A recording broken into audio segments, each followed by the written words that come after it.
en esta historia, él se encuentra en medio de hablar de diversos temas con un joven rico. Y dice la escritura del versículo 16 que este joven rico, entonces vino uno y le dijo, en otra sección de los evangelios dice un hombre principal. O sea que ese hombre rico, según la perspectiva de los pasajes paralelos que están en los evangelios y que hablan de la misma historia, dicen que este era un hombre principal.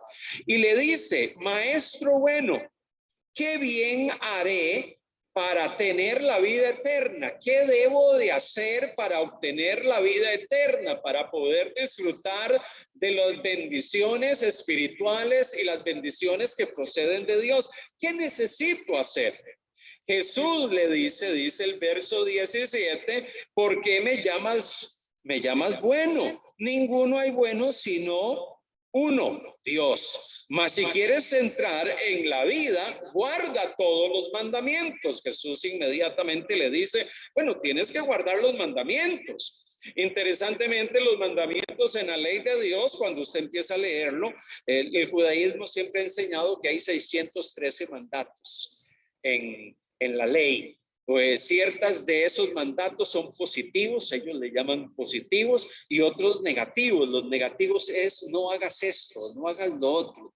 Esos mandatos pues ponían las regulaciones para todo judío de aquellas cosas que le demarcaban la esfera o el ámbito en el cual la gente tenía que moverse, tenía que manejarse en su vida. El verso 18 llega y dice, le dijo, ¿cuáles? Y Jesús le dice, no matarás, no adulterarás, no hurtarás, no dirás falso testimonio, honra a tu padre y a tu madre y amarás a tu prójimo como a ti mismo.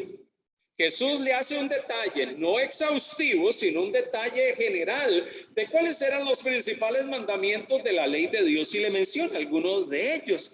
Dice el verso 20 que el joven llega donde, estando con Jesús, le dice, todo esto lo he guardado desde mi juventud, ¿qué más me falta? Bueno, Señor, todo eso lo he cumplido, ¿qué más me puede hacer falta? Porque aquí tratando de hacer memoria, pues a mí me parece que yo todo lo estoy cumpliendo, a mí me parece que todo lo estoy guardando.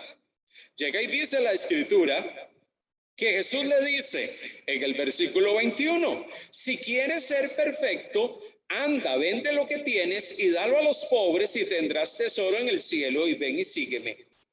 Versículo 22. Oyendo el joven estas palabras se fue triste porque tenía muchas posesiones. Interesante ver la reacción de este joven. Un joven que según su perspectiva y su enfoque, cuando Jesús le plantea qué era lo que tenía que él guardar de la ley de Dios, él llega y dice, y al hacer un recuento, él dice, bueno, yo todo eso lo guardo. Pero cuando él quiere que Jesús le añada un poco más, Jesús llega y le dice, bueno, toma todo lo que tú tienes, véndelo, dalo a los pobres, distribúyelo entre aquellos que tienen necesidad y después ven y sígueme. Inmediatamente el joven pues reacciona. Lo que Jesús le plantea pues le genera cierto nivel de reto y de desafío, y él, en lugar de seguir la conversación y tratar de profundizar un poco en lo que Jesús estaba queriendo decirle, simplemente da media vuelta y se va. Cuando leemos esta historia, cuando examinamos esta historia en los evangelios, hay algunas cosas que yo quisiera, antes de mencionar algunos detalles de la historia, yo quisiera poner como digámosle así, un fundamento a la luz de la perspectiva, a la luz bíblica, de algunas cosas que necesitamos, yo quisiera que tengamos claro.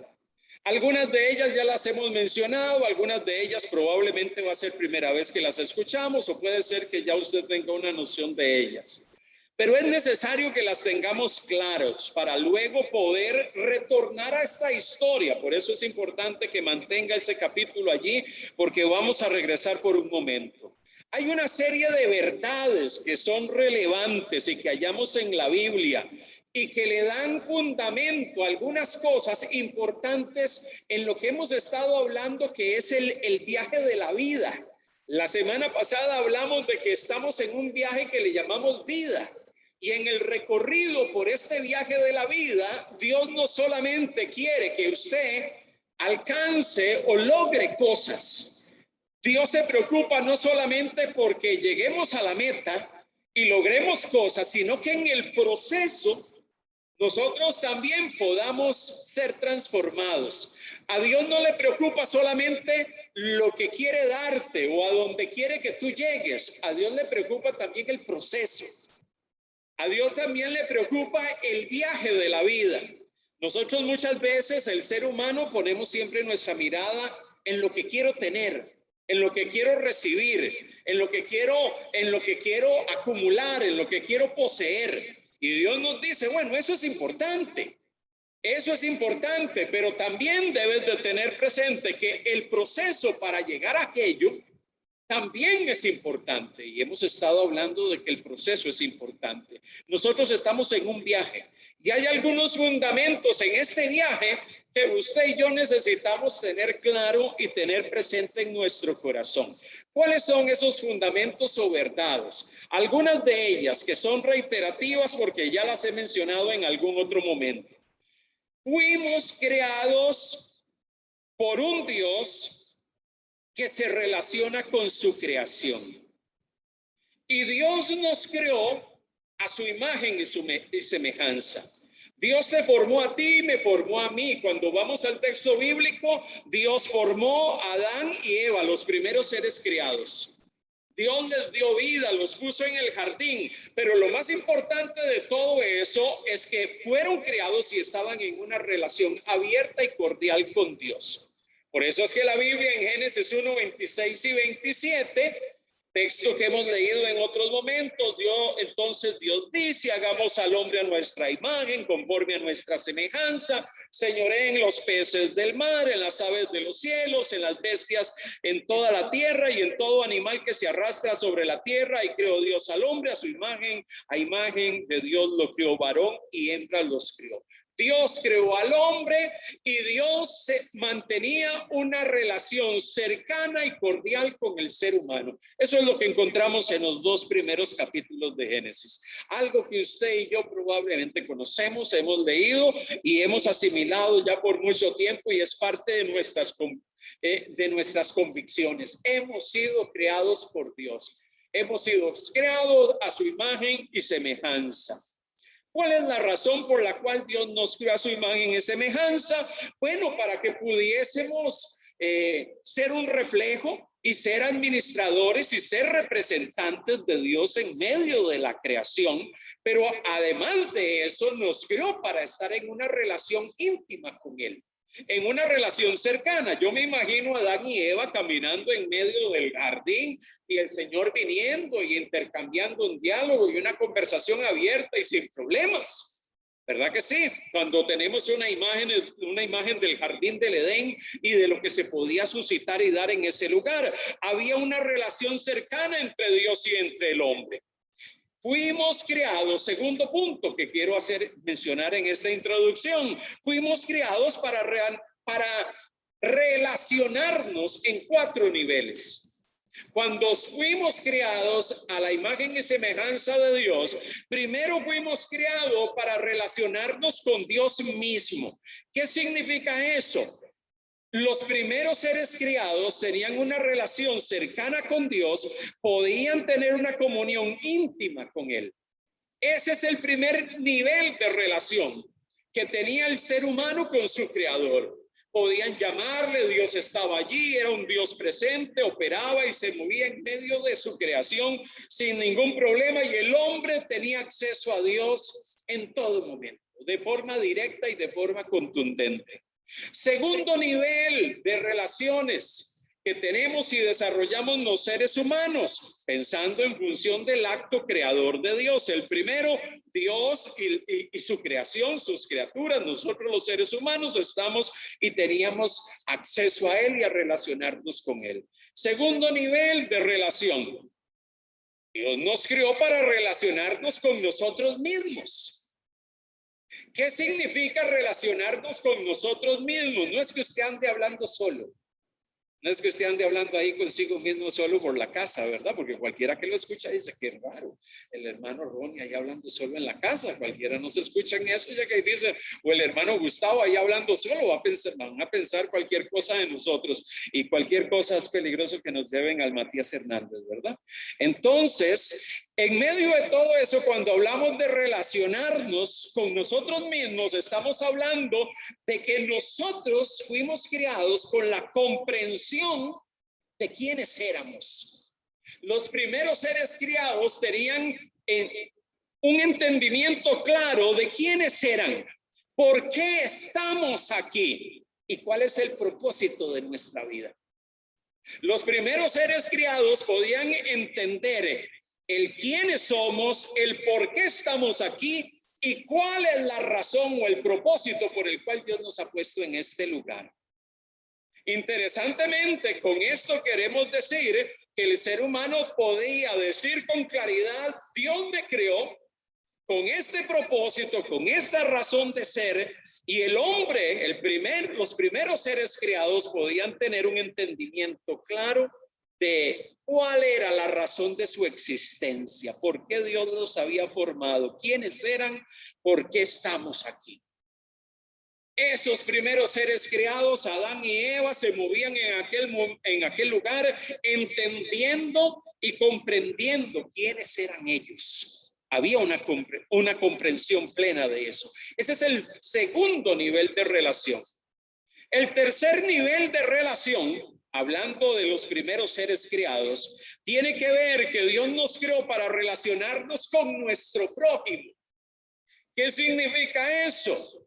Tener vínculo, conexión, relaciones, trato para caminar en relación con otros. Dios no creó islas, gente autónoma que podía vivir sola, aislada de los demás. Dios creó seres humanos que se vinculaban con otro. El ser humano recibió la premisa: multiplíquense y sojuzguen la tierra.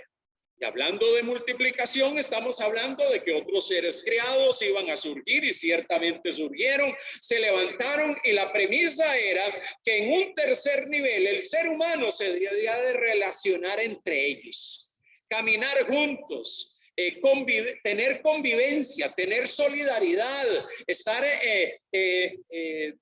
moviéndonos en medio de la creación, conociendo a aquel que caminaba a mi lado, aquel que estaba conmigo. Dios nos creó con ese propósito, para ser seres sociales, relacionables, que tenemos convivencia con otros. Hay un cuarto nivel. Dios nos creó para relacionarnos con la creación. ¿Qué significa eso? Que en esencia Dios puso a Adán y Eva para cuidar del jardín y para cuidar de toda la creación. Por eso es que Dios le dice al hombre: administren, sojuzguen la tierra, administren la tierra, cuiden de todo este entorno, todo esto que se ha creado. Ustedes son representantes míos en medio de este lugar. Qué tremendo esto, porque entonces la Escritura llega y nos plantea y nos dice de manera directa y contundente que hay 4 niveles de relación: con Dios, con nosotros mismos, con los demás y con la creación. Interesante, pero también debemos de tener algo presente. La caída y el pecado de la humanidad vino a quebrantar esos 4 niveles de relación. Cuando el hombre peca, y en Génesis capítulo 13 habla del pecado del ser humano, esos 4 niveles de relación se ven afectados. El pecado vino a destruir el esquema ideal de relaciones que Dios había establecido. Entonces, cuando la mujer escucha a la serpiente y la respuesta de los primeros seres criados es: no podemos comer de ese árbol, Dios nos dijo que no. La serpiente empieza a camuflar un poco la conversación y decir: ¿y quién dice eso? Porque miren, es que ciertamente si ustedes comen, esto es los beneficios que ustedes van a tener. Y cuando la mujer y el hombre escuchan ese diálogo, esas palabras de la serpiente, ellos inmediatamente ven el árbol que era bueno para comer y agradable a los ojos y árbol codiciable para alcanzar la sabiduría, y tomaron de su fruto y comieron, y la mujer dio a su marido, el cual comió así como ella.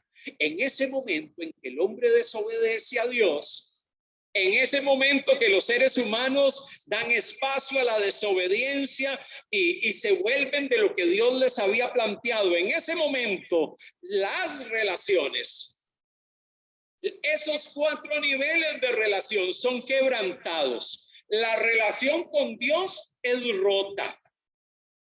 ¿Cómo se pone de manifiesto eso? El capítulo 3 del libro de Génesis dice que el ser humano, las primeras criaturas, son desterrados del jardín, y surge a partir de ese momento la necesidad para el ser humano de que si vamos a ir delante de Dios, necesitamos la mediación de alguien. Es a partir del pecado que ya el hombre no tiene un acceso directo a Dios. Y es a partir de ese momento que encontramos que en el antiguo pacto lo vemos frecuentemente, que los que mediaban delante de Dios a favor del pueblo y de los hombres eran los sacerdotes y los líderes religiosos, que traían las ofrendas, los sacrificios, que traían cualquier holocausto delante de Dios. A partir de ese momento ya el hombre perdió su acceso a Dios, y tuvimos que ver un modelo a través del cual la única manera de acercarnos delante de Dios era a través de un ofrecimiento y a través de alguien que mediaba ese ofrecimiento. La relación con Dios se rompió por causa del pecado. La relación con nosotros mismos se destruyó y fue dañada. Empezamos a vivir en un mundo hostil, afectado por el pecado, alejado de Dios, preguntándonos en muchos momentos, ¿qué es lo que Dios quiere de mí? Aquello que era clave en algún momento, aquella claridad de que Dios tenía un propósito conmigo, se empezó a desvanecer, y ahora el hombre empezó a perder su rumbo, empezó a perder su enfoque y empezó a perder la perspectiva de qué era lo que Dios quería para él, su propósito y su razón de ser en medio de este mundo. Entonces, por eso es que por razón del pecado encontramos a gente hoy en día viviendo la vida loca y simplemente viviendo sin sentido y sin una razón de ser en medio de este mundo, dando rienda suelta a sus deseos, a su voluntad y a su voluntad caída y pecaminosa. Personas que viven sin sentido, sin una razón de ser, sin un norte y sin una brújula. Eso es lo que ha predominado desde la caída. En Génesis capítulo 3, la relación con nosotros mismos dañada. Hombres desorientados, sin enfoque, sin rumbo, viviendo simplemente para dar rienda suelta a los deseos de su corazón. La relación con el prójimo también dañada. Vemos ese reflejo en el libro de Génesis con los acontecimientos que se dan después de Génesis capítulo 3. ¿Qué es lo que encontramos? Empezamos a encontrar destrucción, orgullo que llena el corazón de los hombres, y llegan y dicen, vamos a construir una gran torre aquí para llegar hasta Dios, y el corazón de los hombres se empieza a llenar de orgullo. Hombres que matan a su prójimo, gente que empieza en una relación hostil hacia el resto de los seres humanos creados por Dios a la imagen y semejanza, y empezamos a darnos cuenta de una deshumanización. Crimen, ruina, pecado, maldad empieza a predominar en el corazón del otro, y simplemente yo me intereso por mis propios aquellas cosas que me llaman la atención, que deseo y que anhelo, y a mí lo que menos me interesa es lo que otros pueden pensar y lo que otros quieren querer. Pienso en mí mismo, en el yo, y me olvido de los demás. Ese es el efecto de el pecado que vino a dañar nuestras relaciones y que afecta inclusive nuestra relación con el prójimo. La relación con la creación también fue quebrantada.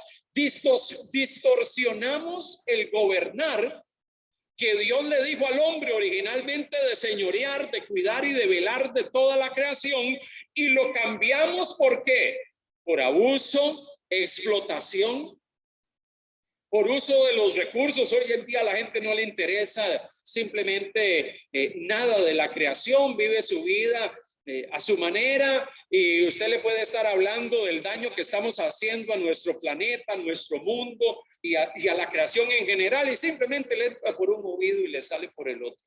Desinteresados de cuidar de la creación de Dios y de todo lo hermoso que Dios nos ha otorgado y nos ha dado. ¿Por qué esa actitud de desentenderse de la creación? Porque simplemente el pecado vino a dañar nuestra relación, inclusive con todo aquello hermoso que Dios formó.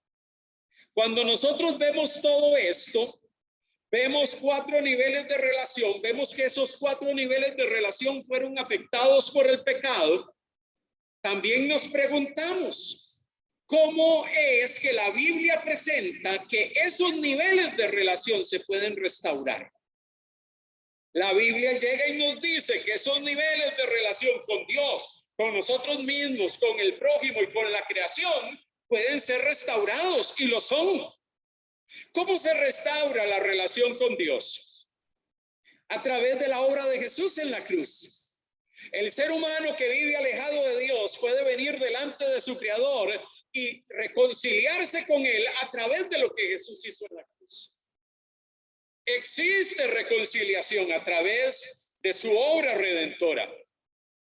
Entonces, la relación con Dios se puede restaurar. Por eso usted y yo compartimos buenas noticias con la gente, ¿verdad? De que puede haber una restauración. El hombre pecador puede restaurarse delante de Dios cuando se arrepiente de sus pecados y reconoce y pone su confianza en Cristo Jesús para salvación.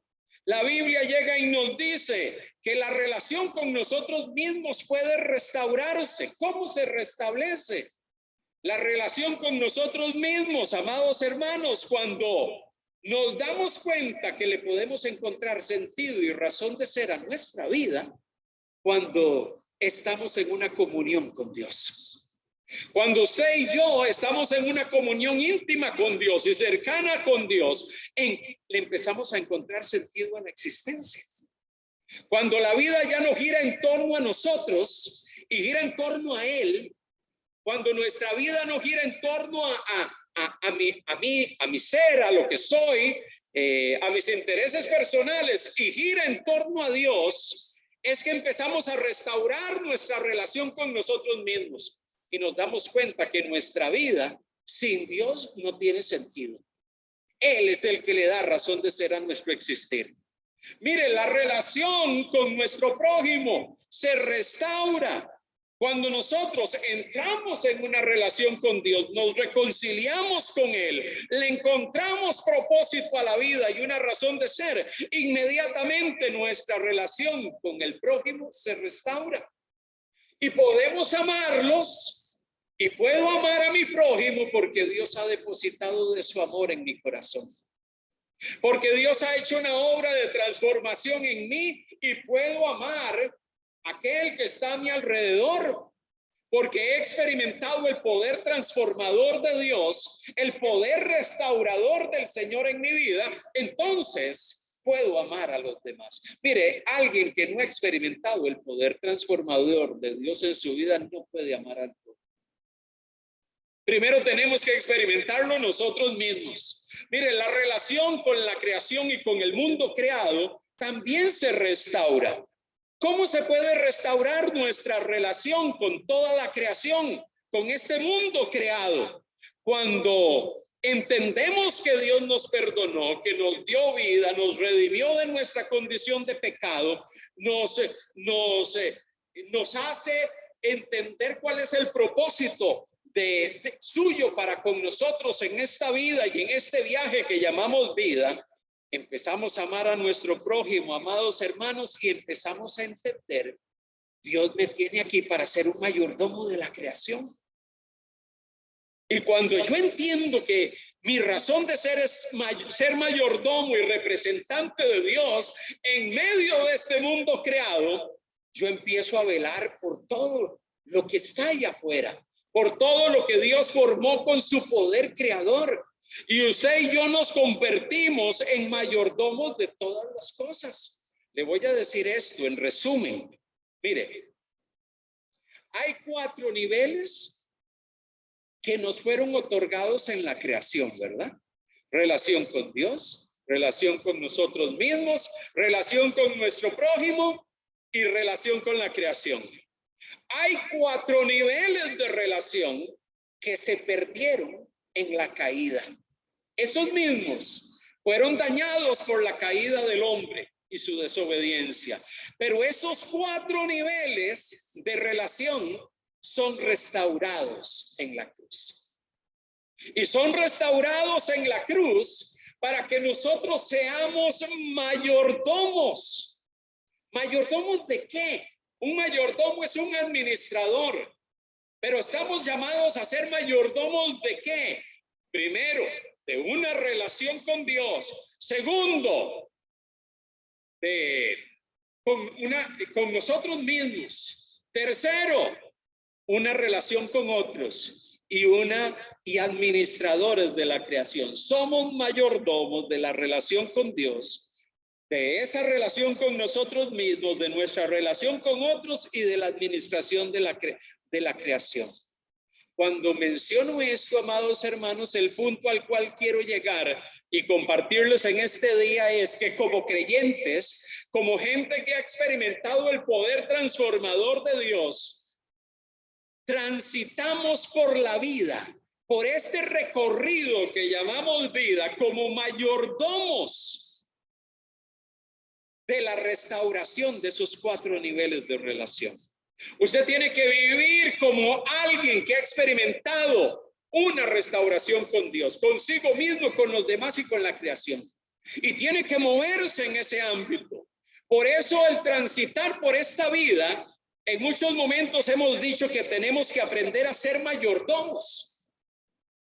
Y quiero mencionar esto porque aquí voy conectando paulatinamente al texto que leímos al inicio. ¿Qué es ser mayordomos? Alguien llegó y dijo en algún momento que llegar y ser mayordomos es reflejar a nuestro Creador en todo, redimiendo las relaciones en todos los niveles y glorificando a Dios en el ejercicio de todo aquello que llevamos a cabo en la vida. Es reflejar a nuestro Creador a través de todo, redimiendo las relaciones, las 4 que hemos mencionado, y glorificando a Dios en el ejercicio de toda labor que desarrollamos. Eso es mayordomía. Me pongo a pensar. Entonces, un mayordomo es alguien que procura estar en una buena relación con Dios. Procura estar en una buena relación consigo mismo. Entiendo cuál es el propósito de Dios para mi vida. Procuro estar en una buena relación con otros. Amo a mi prójimo. Y procuro ser un buen administrador de toda la creación. Hemos sido llamados, usted y yo, a cuidar, a honrar, a profundizar estas 4 relaciones. Como mayordomos, usted y yo somos responsables de fortalecer y acrecentar nuestra relación con Dios, con nosotros mismos, con otros y con la creación. Y eso usted lo tiene que tener claro. Y tener claro eso tiene una implicación interesante. ¿Cuál es ella? Cuando la Biblia dice que somos mayordomos, la palabra mayordomos en sí mismo encierra algo que yo quiero hacerle notar en este día. Cuando la Biblia plantea que somos mayordomos, eso quiere decir implícitamente que usted no es dueño, que usted no es propietario de esas relaciones ni de nada. ¿El dueño quién es? Es Dios. El propietario de todo es Dios. Un mayordomo es alguien que administra los bienes y los recursos de otro. Si yo soy mayordomo de las relaciones con Dios, conmigo mismo, con el prójimo y con la creación, significa, amado hermano, que usted no es propietario, que usted no es el dueño, Él es el dueño de todo. Entonces, si somos mayordomos dentro del reino de Dios, significa que hay un Señor y hay un dueño al quien le pertenecen todas las cosas. Y eso es una premisa con la cual usted tiene que vivir la vida. Recorrer esta vida con la premisa, Él es el dueño de todo.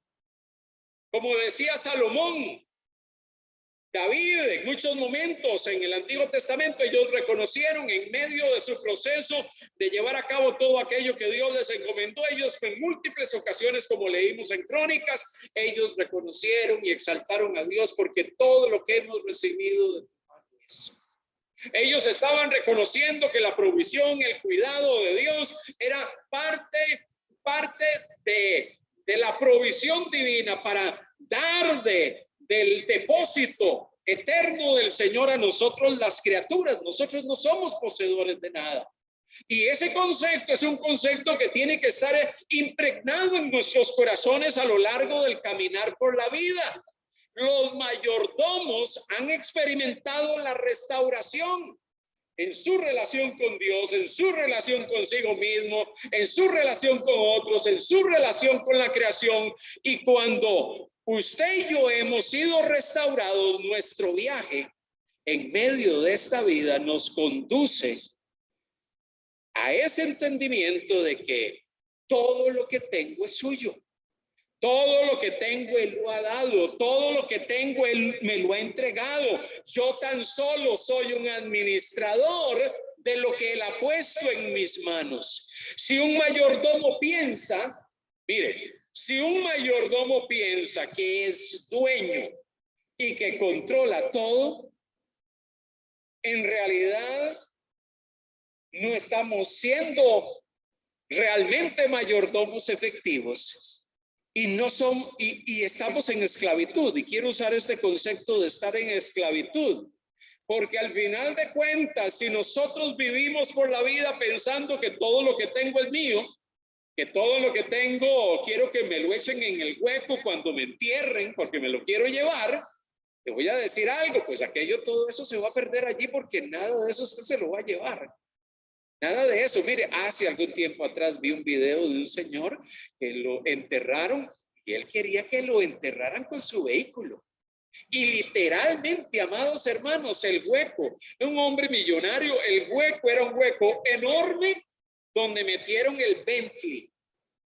Su vehículo lo metieron allí en el hueco y en un sector del hueco estaba la caja de él.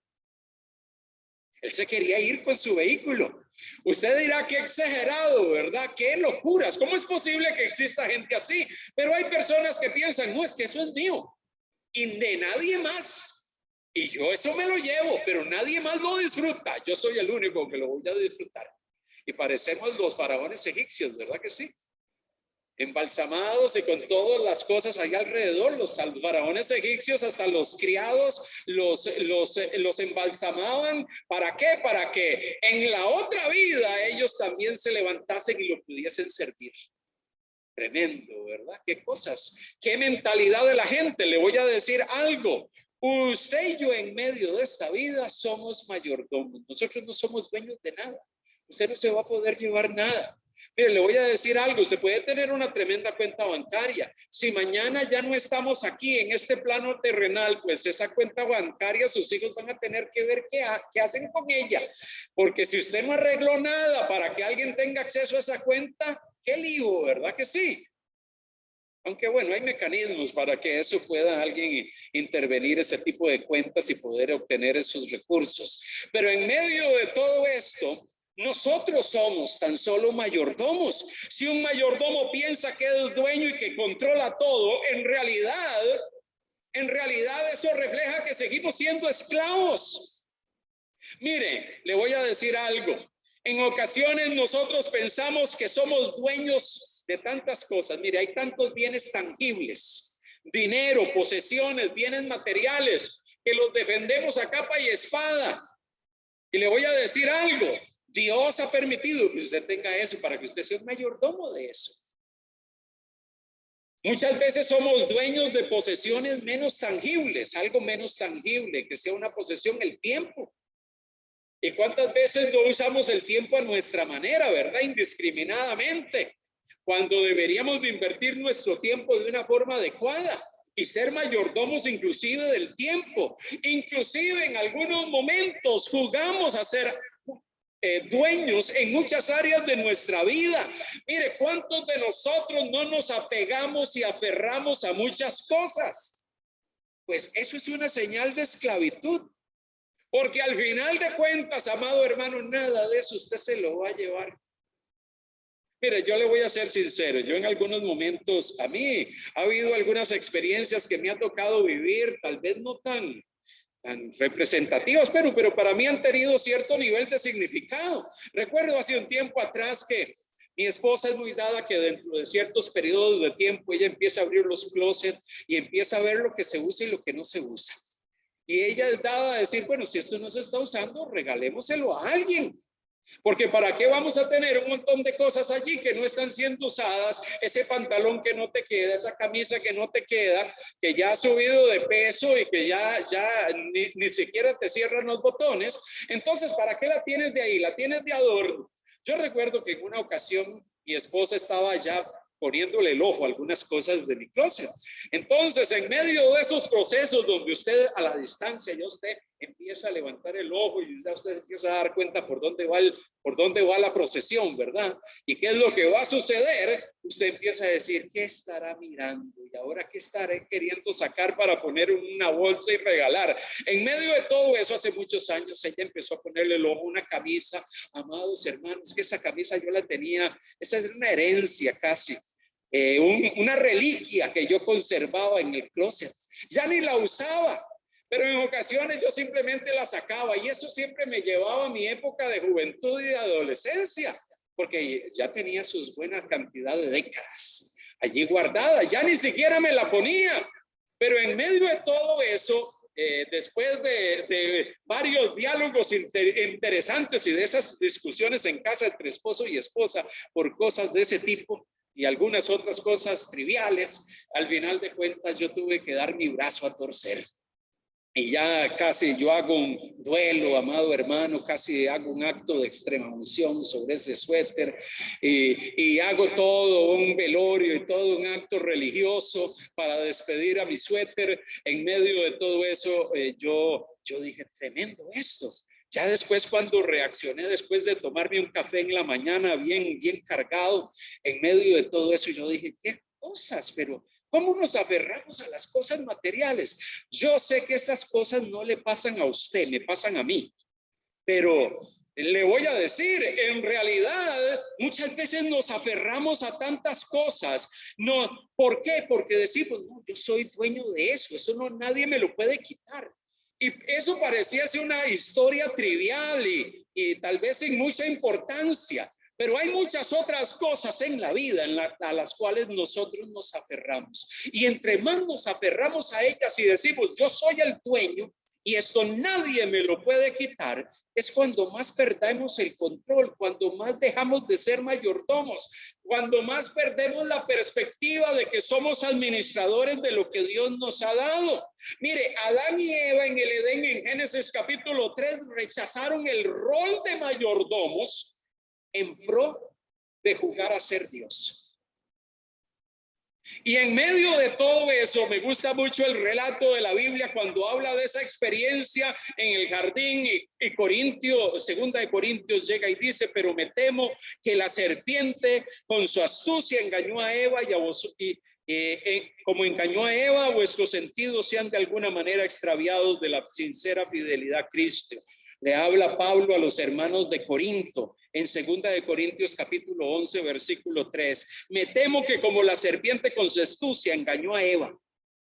Muchas veces nosotros también somos engañados. ¿Engañados de qué forma? Haciéndonos pensar de que somos dueños y que somos propietarios de todo cuando tan solo somos administradores de lo que Dios ha puesto en nuestras manos. Cuando controlamos cosas, cuando nosotros pensamos que somos dueños, cuando nosotros pensamos que esto es mío y perdemos la perspectiva de que tan solo somos administradores, allí Cristo no es el Rey y no es el Señor en esas áreas de nuestras vidas. Porque tenemos que aprender a entregar cada área de nuestras vidas y decirle, Señor, controla todo, no solamente una parte de nosotros. Mire, cuando hay cosas en nuestra vida que controlamos nosotros, pero hay otras cosas en nuestra vida que le hemos entregado, sí, se las hemos entregado a Dios para que Él las gobierne y Él sea el Señor. Y hay aspectos que Él controla y hay cosas que yo controlo. Y le digo a Dios, no, Dios, esto está bajo tu control, pero estas otras cositas son mías. Estos otros juguetes son míos. Eso, aquí sí soy yo el dueño. Cuando actuamos así, no estamos siendo mayordomos y estamos tratando de vivir en dos reinos. Tratamos de vivir en dos reinos, uno donde yo controlo ciertas cosas y otro donde Dios controla la otra parte de esas cosas. Y aquí voy a la historia del joven rico.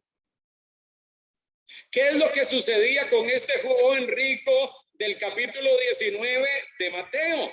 A ese joven rico, él deseaba vivir en dos reinos. Él deseaba llenar los requisitos de la ley y disfrutar de la vida eterna. Él deseaba recibir los beneficios de una relación con Dios y disfrutar de la eternidad y un día estar con Dios, pero también él quería al mismo tiempo tener sus riquezas. ¿Por qué él quería tener sus riquezas según el relato de Mateo capítulo 19? ¿Cómo nos damos cuenta de ello? Porque desde el momento en que Jesús le dice que tome todo y que eso que él tiene, bienes tangibles, posesiones, recursos, riquezas, y lo entregue a la gente necesitada, inmediatamente su corazón se llena de dolor. ¿Por qué? Porque esa área de su vida era un área de su vida que él controlaba. Esta área yo no quiero que nadie la toque. Esta área de mi vida es el área donde yo soy el dueño.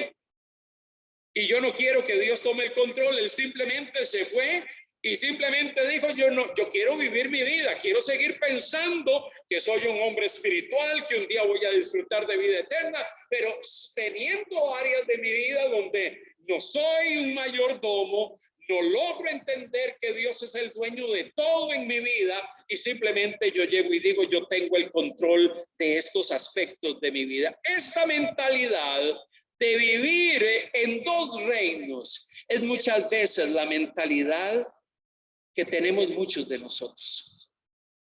Que siendo mayordomos, que habiendo Dios restaurado por ser hijos de Dios y redimidos, restaurado nuestra relación con Él, con nosotros mismos, con el prójimo y con la creación, y necesitando ser mayordomos, nosotros muchas veces nos paramos delante de Dios y le decimos, Señor, yo quiero disfrutar de las bendiciones plenas de una relación contigo, pero hay otros aspectos que déjamelos a mí.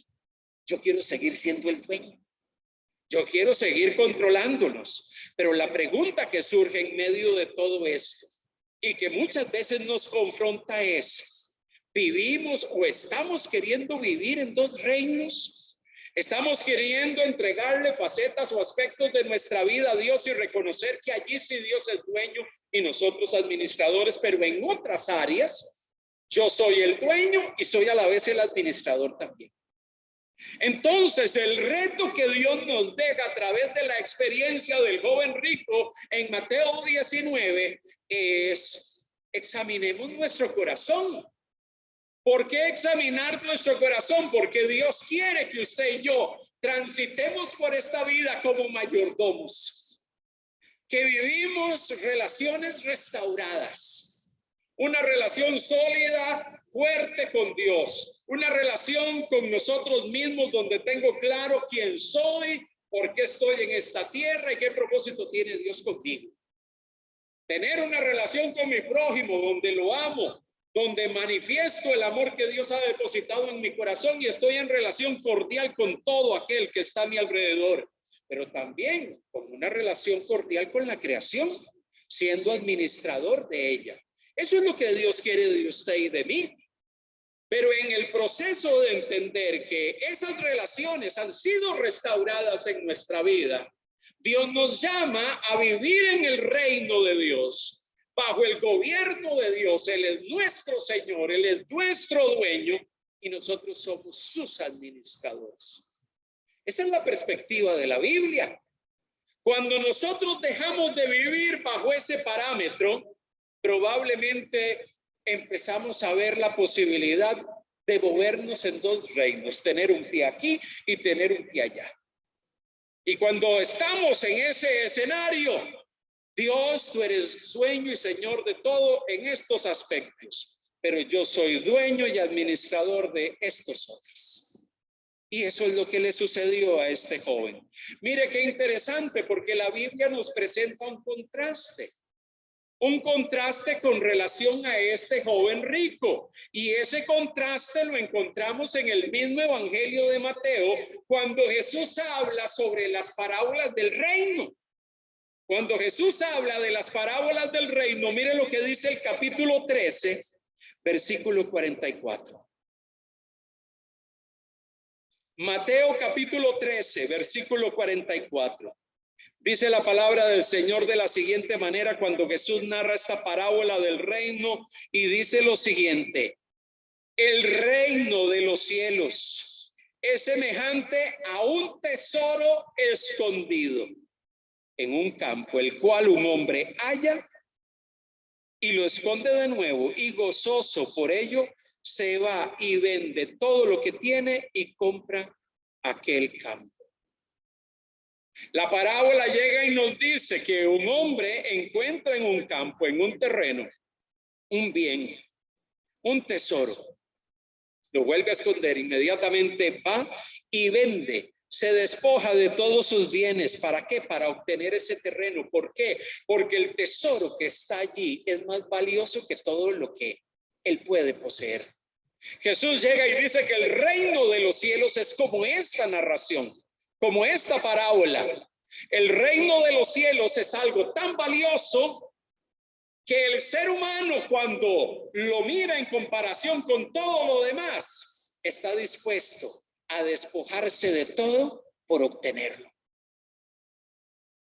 Amado hermano, cuando estamos dispuestos a despojarnos de todo por ser parte de ese reino de Dios, usted está dispuesto inclusive a despojarse de su prerrogativa de que yo soy dueño de algo.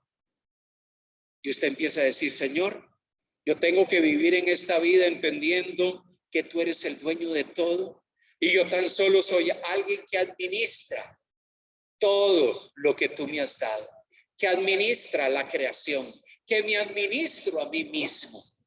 Me hago la pregunta en este día: cuando pensamos en este tema, cuando pensamos en este concepto de vivir bajo dos reinos, bajo la esclavitud de dos reinos, o la decisión de vivir bajo la libertad del reino de Dios, ¿cuál es la decisión que vamos a tomar? ¿Vivo bajo la esclavitud de dos reinos, donde hay cosas donde el Señor es dueño de todo y yo soy administrador?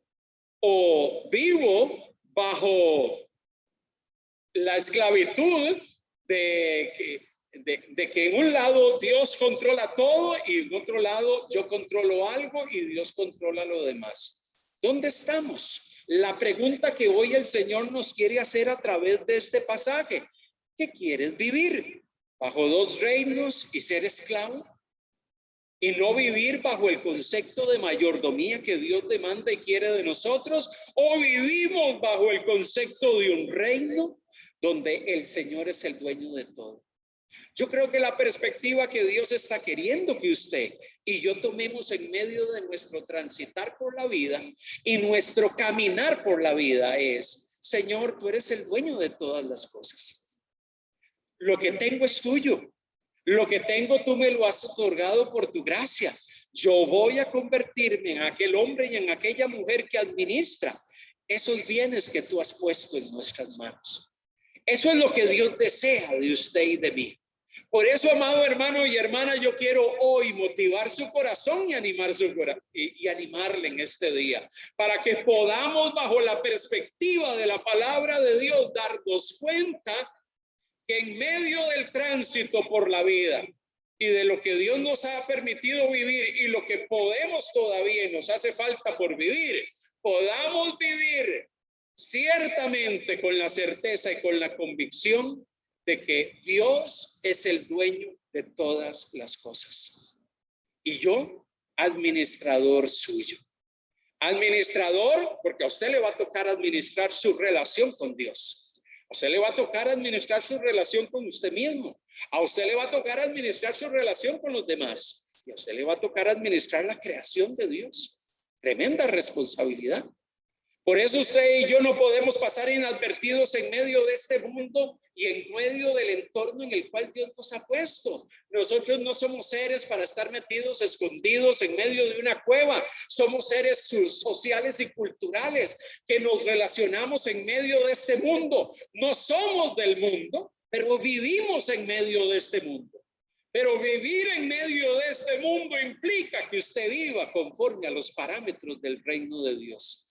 Y el parámetro fundamental del reino de Dios y clave que hoy he compartido y he querido transmitirles es: nosotros somos mayordomos. Él es el dueño.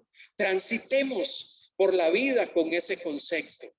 Transitemos por la vida con esa mentalidad. Es la mentalidad de reino que Dios quiere poner en nosotros para que nosotros podamos movernos en medio de la vida diaria, teniendo claro qué es lo que Dios tiene para mí.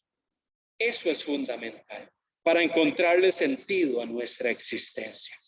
Queremos orar al Señor y cerrar nuestro tiempo. Nos ponemos de pie y oramos a nuestro buen Rey en esta tarde. Amantísimo Dios, gracias. Gracias, Señor, porque tu palabra, viva y eficaz, penetra hasta lo más profundo de nuestros corazones. Cuando venimos a ella nos podemos dar cuenta que así como este joven rico que se acercó donde Jesús con inquietudes, con preguntas, Señor, oh Dios, su corazón reflejaba un dualismo, Señor. Su corazón reflejaba una falta de comprensión de ciertas verdades, Padre. Hoy queremos, a la luz de la experiencia de este joven, examinar nuestro propio corazón, Señor. Oh Padre, en medio del tránsito por la vida, Señor, no queremos vivir bajo la esclavitud de dos reinos. Queremos, Señor, vivir y caminar por la vida sabiendo de que tú eres el poseedor, el dueño, el Señor de toda la creación, el dueño de nuestra vida.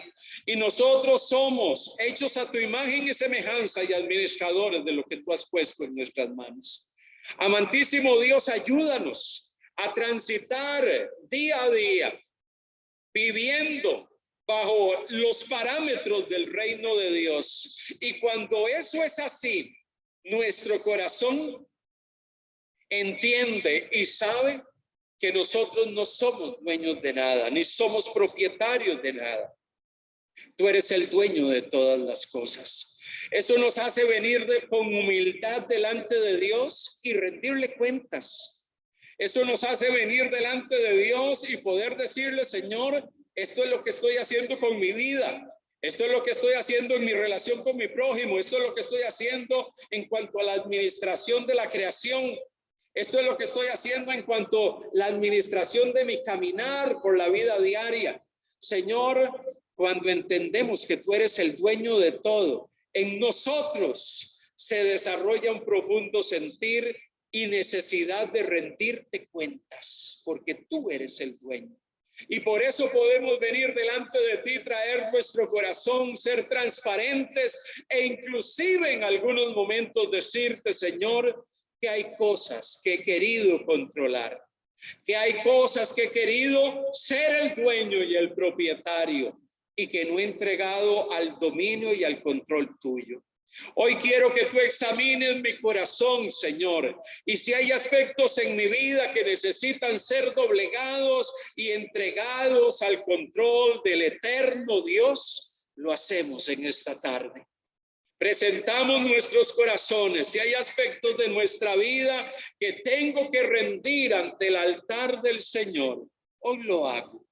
Y lo hago, Señor, agradecido porque hoy tú hablas a mi corazón.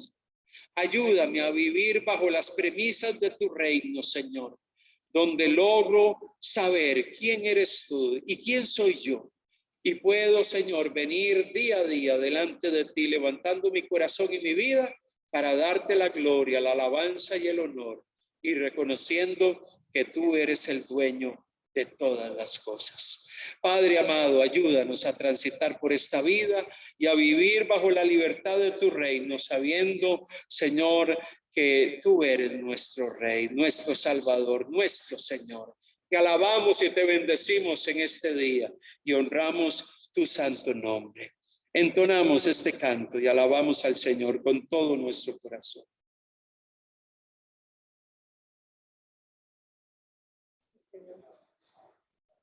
Adoramos.